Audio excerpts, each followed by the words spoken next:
Japan is preparing to hold a state funeral for the former Prime Minister Shinzo Abe, who was shot dead during an election rally in July.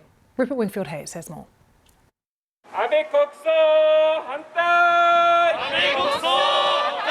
The message from these protesters is simple. Shinzo Abe does not deserve a state funeral. Most of these people are pacifists. They believe that when he was Prime Minister, Mr. Abe trashed Japan's pacifist constitution, and that he did so illegally without a proper vote. Abe made Japan able to go to war and fight again. That is why I'm against Abe and his state funeral. After his killing in July, there was an outpouring of sympathy for Japan's longest-serving Prime Minister. But when it was announced he would be given a state funeral, the mood changed.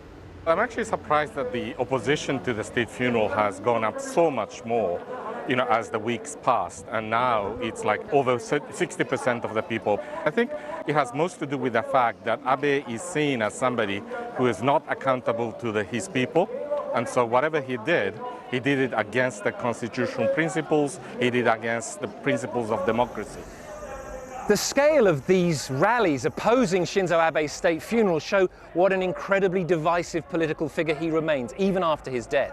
To these people, he was a corrupt warmonger who wanted to drag Japan back into the past. But to his supporters, he was an international statesman who saw the threat from China coming and was determined that Japan must prepare for it. Mr. Abe's supporters say he understood that to fend off a rising China, Japan needed to deepen its alliance with America. But to do that, he also knew Japan must be ready and able to fight alongside its ally. Abe had a very, futuristic visions. He had this idea that the China will rise and the United States will retreat from the region. So in order to get the United States involved in the region, we need to have the power on ourselves to defend ourselves. But the Japanese people were never asked if they agreed to that change. Now Japan's ruling party is preparing a state send-off for its fallen leader.